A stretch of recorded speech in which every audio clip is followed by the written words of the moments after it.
Oke, bismillahirrahmanirrahim. Assalamualaikum warahmatullahi wabarakatuh. Waalaikumsalam warahmatullahi wabarakatuh. Selamat pagi anak-anak. Pagi Bu. Sehat semuanya? Sehat ya.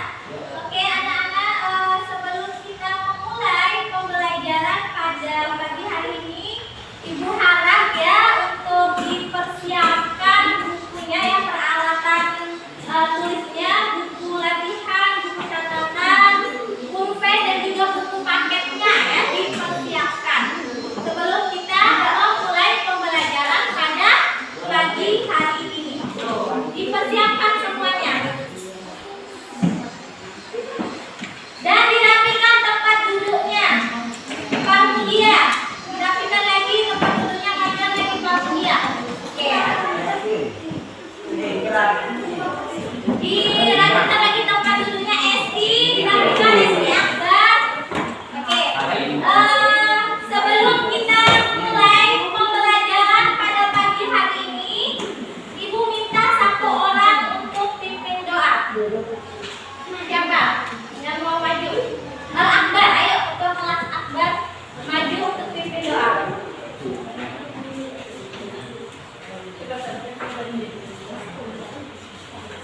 Untuk anak soleh. Samina wa ata'na, kami mendengar dan kami patuh. Sebelum kita mulai belajar, mulai kita baca doa, berdoa dimulai.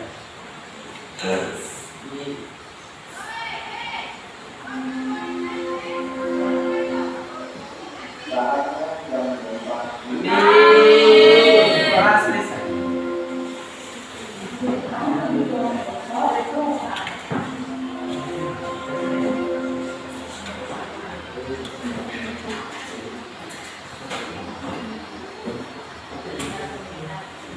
Ibu akan absen ya, jadi minta tolong didengarkan namanya dan jangan ada yang ribut.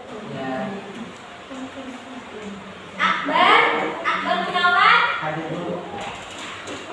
Andini, Alfa. Esti, hadir Bu. Kadina, Alfa, Haryati, Alfa, Imam Ibnu Abdillah, Hadir Bu. Irwan Setiawan, Hadir Bu. Gumarti, hadir Bu. Mentari Musa, Mentari Risman, Alhamdulillah semuanya hadir. Hanya ada 3 orang yang tidak hadir ya. Oke anak-anak, sebelum kita memulai pembelajaran hari ini, jadi kita akan masuk di pembelajaran cerpen ya. Namun sebelum kita masuk ke materi yang sekarang, ada yang masih ingat kemarin kita belajar apa? Hikayat. Kemarin kita belajar mengenai hikayat. Kemarin juga ada yang masih ingat apa saja yang menjadi unsur-unsur hikayat? Angkat tangan yang masih ingat terkait dengan ya, Nur Hidayah Bunyamin. Unsur-unsur hikayat: 1. Tema, 2. Latar, 3. Alur, 4. Amanah, 5. Tokoh, 6. Watak atau perobohan, 7. Sudut pandang, 8. Gaya bahasa. Oke, betul sekali Nur Hidayah ya. Jadi itu yang kemarin kita pelajari mengenai unsur hikayat dan juga hikayat ya. Kemarin juga kita sudah evaluasi terkait dengan hikayat, dan itu kalian sudah mengerjakan 10 soal ya yang berkaitan dengan hikayat. Nah, pada pembelajaran hari ini kita akan belajar mengenai cerpen.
duduk. Pada saat satu payung itu maksudnya ketika misalnya nih, contohnya pas dia membaca cerpen mengenai persahabatan, itu bisa selesai pada hari itu juga. Berbeda kalau misalnya kita membaca sebuah novel.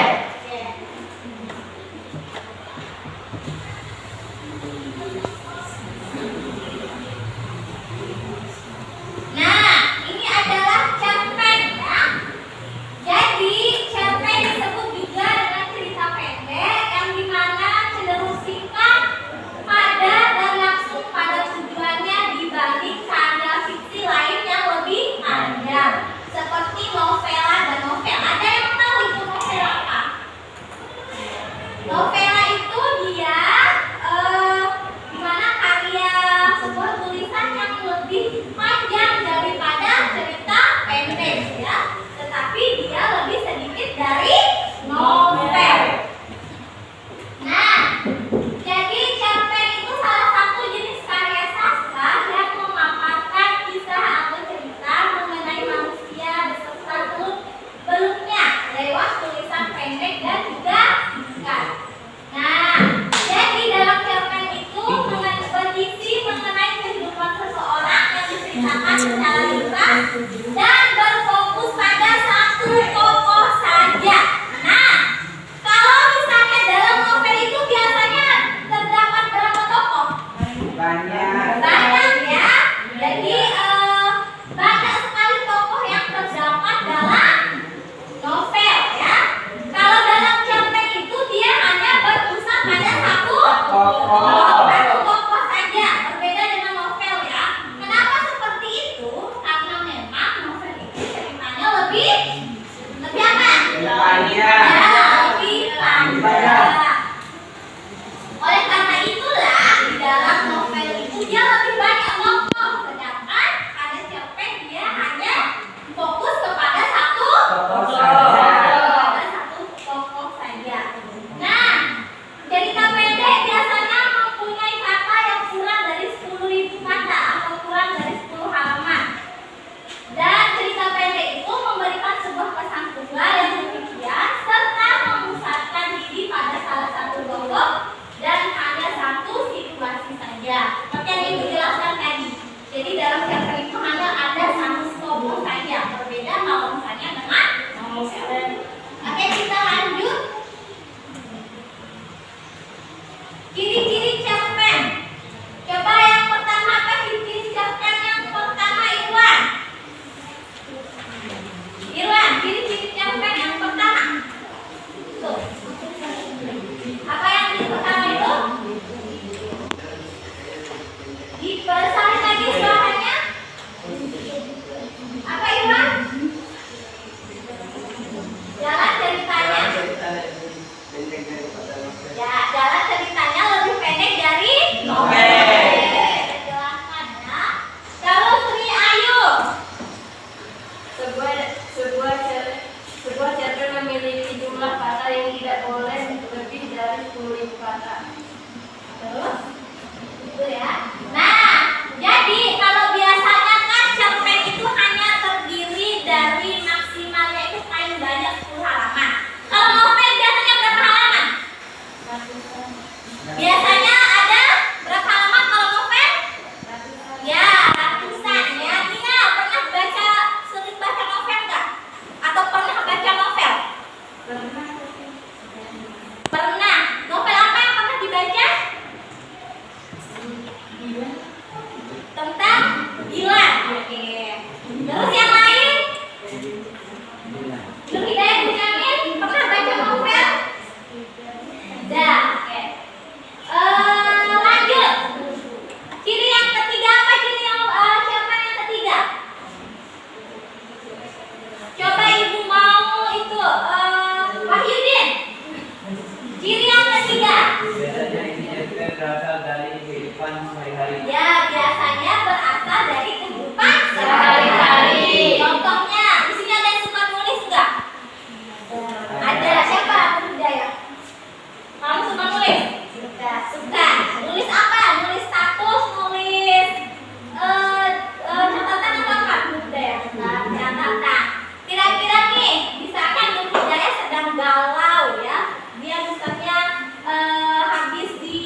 Jadi itu bisa diangkat jadi cerpen itu dari kisah kita. Jadi yang suka nulis diary, ada yang suka nulis diary di sini? Atau ada yang punya buku diary? Silakan, ada yang punya buku diary nggak? Nggak punya. Esti, Nadina? Nggak punya. Nggak punya. Biasanya yang suka, kalau sekarang jarang yang punya buku diary ya. Kalau ibu pas SMA dulu itu suka nulis diary. Karena memang dulu ibu nggak punya, ibu punya HP pada saat SMA kelas 3. Kalian SMP kan sudah ada ya. SD malah sudah pegang HP.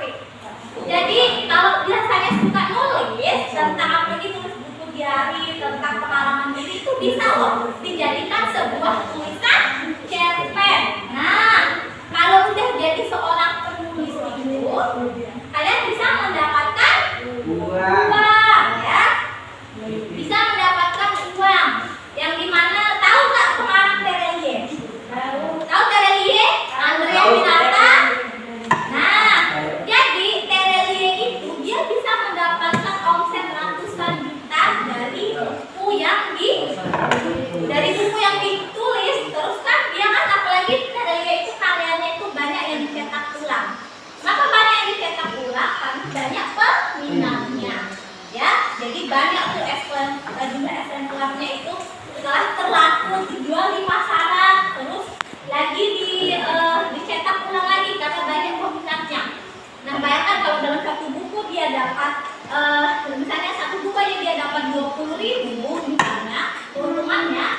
Bayangkan tinggal dikalikan 100 buku yang terjual 1.000 itu berapa dia dapat.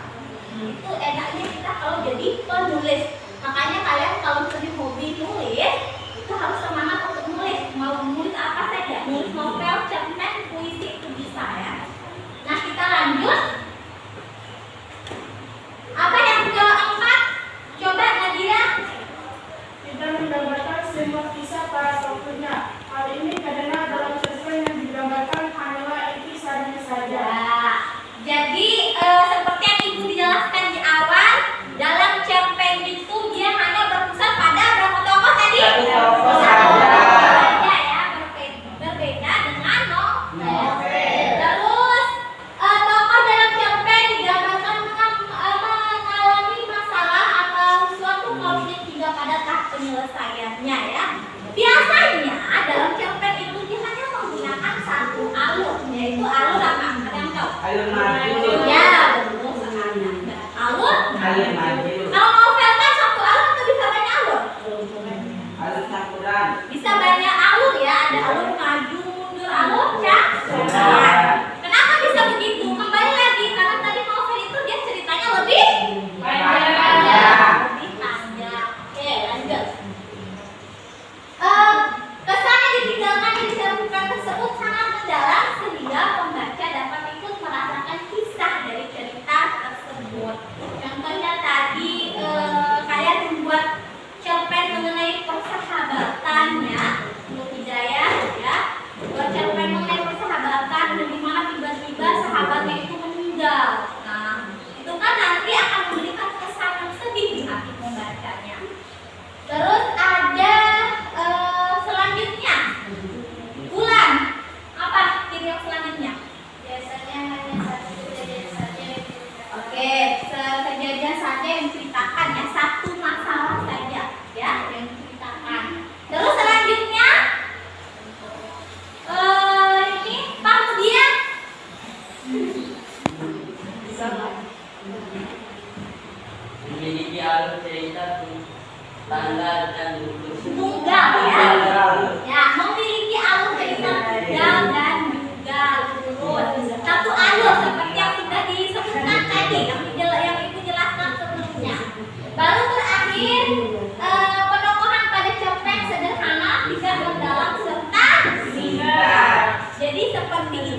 Oke, gimana agar di rumah kita dapat temukan bahan bacaan untuk cerpen itu di perpustakaan tadi. Lalu gimana lagi? Di HP bisa nggak sih? Kalau di HP bisa, bisa ya. Iya, betul sekali. Tinggal buka Google. Atau baca novel juga di HP bisa nggak? Bisa.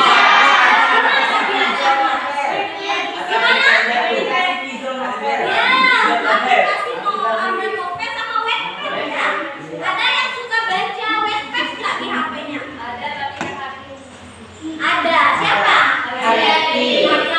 Nah, orang kalau misalnya udah suka membaca, jadi dia bisa menghabiskan waktu kapan saja, berapapun waktu untuk dihabiskan untuk membaca. Walaupun hanya membaca lewat HP ya. Kadang dia lebih suka diam di rumah baca Wattpad lewat HP daripada keluar nongkrong dengan teman-teman.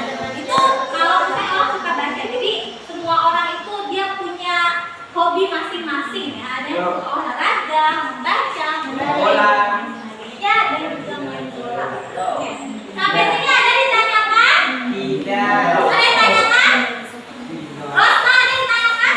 Tidak. Oke, tidak ada. Ibu akan memperlihatkan sebuah video di mana nanti ibu harap kalian fokus untuk melihat dan menyimak video ini, dan ini berkaitan dengan materi selanjutnya, yaitu mengenai struktur dan juga unsur intrinsik maupun ekstrinsik yang terdapat pada cerpen.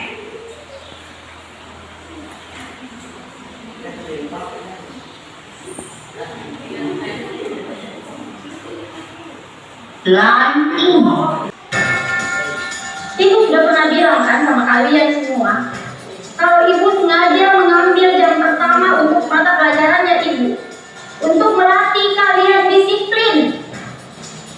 Kalian tahu kan peraturannya ibu, kalau ibu tidak akan mulai pelajaran kalau masih ada yang terlambat.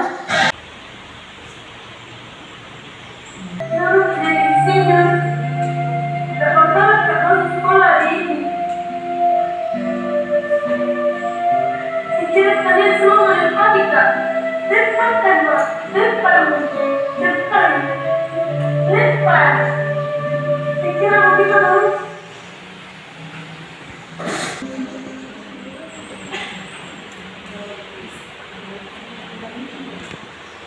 Video cerita pendek yang sudah kalian tonton, apa judulnya tadi? Terlambat. Nggak terlambat. Nggak ada yang menitikan air mata ya? Bulan. Kenapa Bulan sampai menangis? Karena tadi ceritanya sedih ya. Ceritanya sedih. Nah itu adalah tadi contoh cerita pendek yang diangkat berdasarkan kehidupan sehari-hari. Oke, masih ingat ya mengenai video tadi? Jadi ini nanti ada kaitannya dengan materi yang akan ibu sampaikan selanjutnya. Oke, kita ke struktur cerpen. Struktur cerpen yang pertama ada abstrak. Coba kerjanya di apa itu abstrak? Abstrak merupakan ringkasan atau inti dari cerita pendek yang akan dikembangkan menjadi sebuah rangkaian-rangkaian peristiwa atau bisa juga sebagai gambaran awal dalam cerita. Abstrak bersifat opsional atau dalam artian bahwa setiap cerpen tidak terdapat struktur abstrak tersebut. Oke.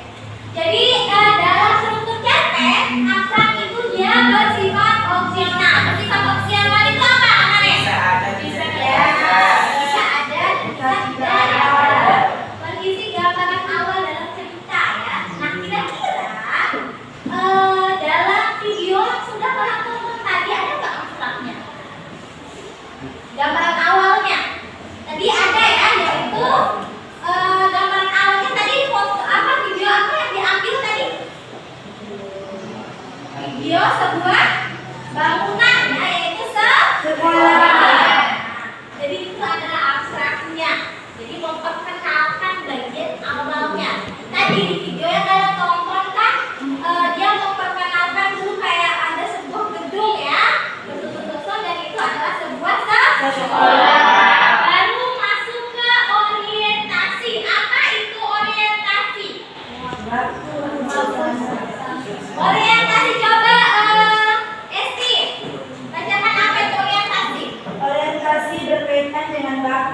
suasana dan tempat yang berkaitan dengan jalan cerita dan cerpen tersebut. Oke, ada yang bisa menjelaskan yang mana bagian orientasi yang terdapat dalam video tadi, cerita cerpen tadi?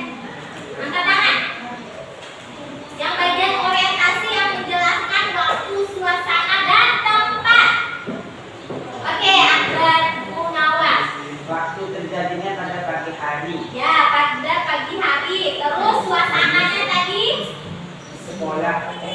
Suasananya siang. Sedang Apa? belajar. Sedang Belajar. Terus tempatnya di mana? Di sekolah. Ya, tempatnya di sekolah. Jadi itu bagian dari orientasi. Jadi orientasi itu dia menjelaskan waktu, suasana, dan juga tempat. Sampai sini paham ya?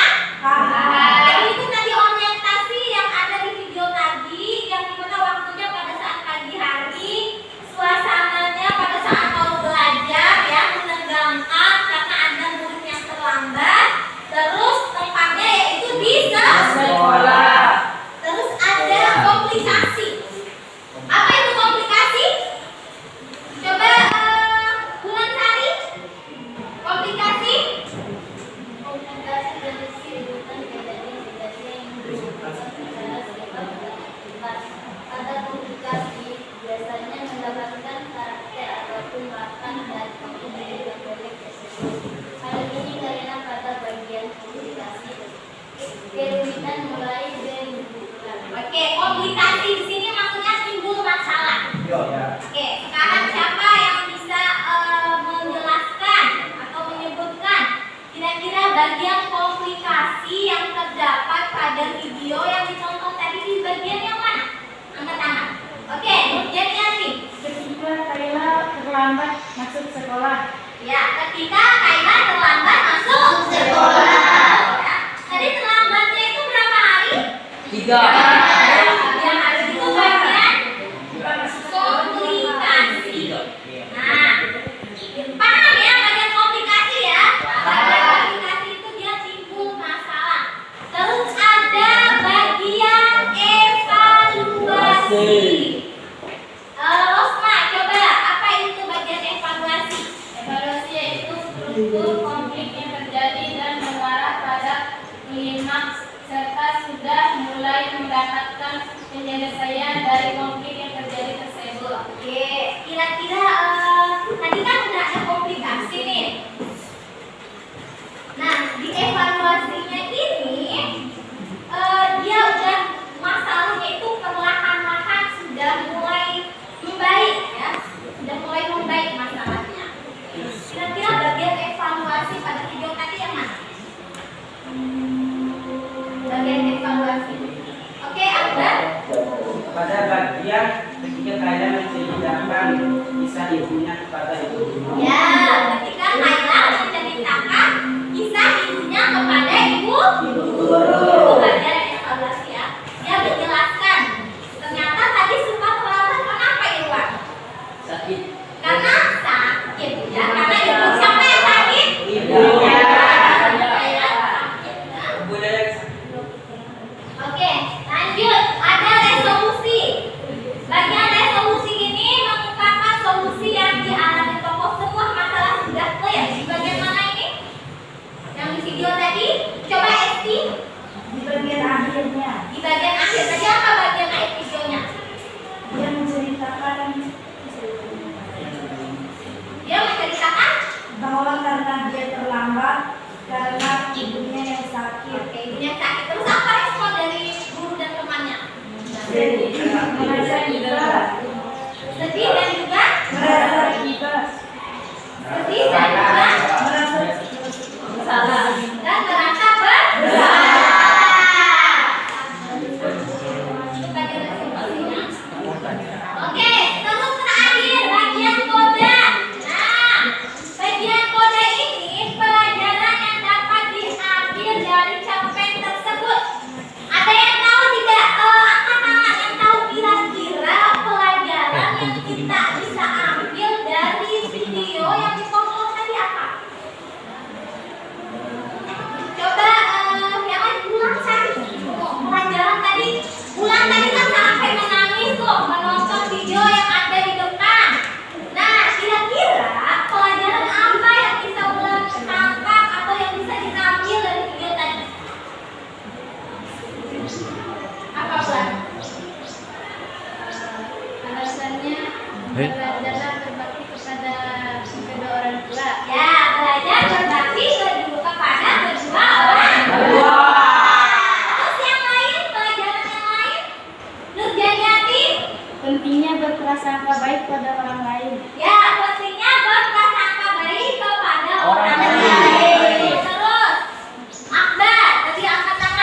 sebelum tahu kejadian yang sebenarnya. Ya, jangan mengambil kesimpulan sebelum tahu kejadian yang sebenarnya. Itu berlaku tadi untuk siapa? Untuk ibu guru dan murid lainnya. Ya, untuk ibu guru dan juga muridnya ya. Mereka tidak tahu nih alasan si Kaila ini terlambat, langsung menjustifikasi bahwa si Kaila ini anak yang Pemalas. Sampai sini paham? Paham. Oke, kita lanjut ya. Unsur intrinsik harap. Nah, ini adalah yang pertama kita masuk ke isu unsur intrinsik yaitu tema. Sebuah gagasan yang sudah ditentang apa? Suka terlambat. Suka terlambat. Terus yang lain itu tadi judul ceritanya, temanya apa? Terlambat. Oke. Terus alur. Apa sih alur itu? Jalan cerita. Kalian kalau tahu arti dari apa yang ibu tanyakan, jangan takut untuk menjawab ya. Ibu selalu bilang bahwa nilai keaktifan juga akan ibu ambil pada saat kegiatan pembelajaran. Jadi jangan takut untuk berbicara, karena ketika salah nanti bisa diluruskan. Nah, alur itu biasanya dalam cerpen itu beda ya sama novel seperti yang ibu jelaskan di awal. Dia cuma punya satu alur, dari perkenalan, muncul konflik, permasalahan, puncak konflik, penurunan konflik, dan penyelesaian. Tadi di cerpen tadi menggunakan alur apa? Alur maju. Alur. Alur Nah, maju. apa sih yang di alur maju itu? Alur yang dari masa sekarang ke masa depan. Ya, dari menceritakan cerita dari awal sampai akhir. Sampai masa depan, betul ya. Oke, terus kita lanjut. Latar, apa ya? Ada yang tahu apa itu latar? Apa Esti? Latar itu? Suasana. Ada tiga, yaitu latar apa saja? Tadi latar tempatnya ada di mana? Apa suasananya? Ada. Terus apa lagi? Pagi hari. Kalau latar ini semuanya jawab paham ya? Sekarang tokoh. Nah, tokoh ini maksudnya yang terlibat dalam cerpen. Tokoh yang ada di dalam cerita tadi siapa?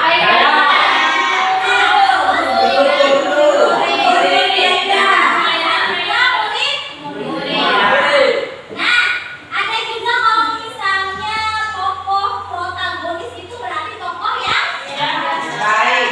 baik ya. Baik. Kalau yang antagonis. Oke, masih semangat? Masih. Oke, sebelum kita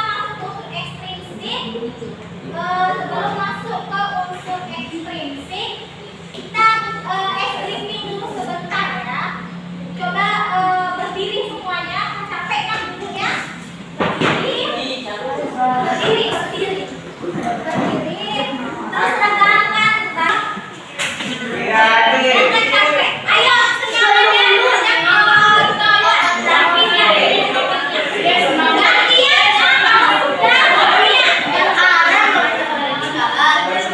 jangan gantian.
perwakilan dari kelompok 1 ingin mempresentasikan hasil diskusi kelompok kami mengenai teks lelaki tua dan takzim Kembahyai.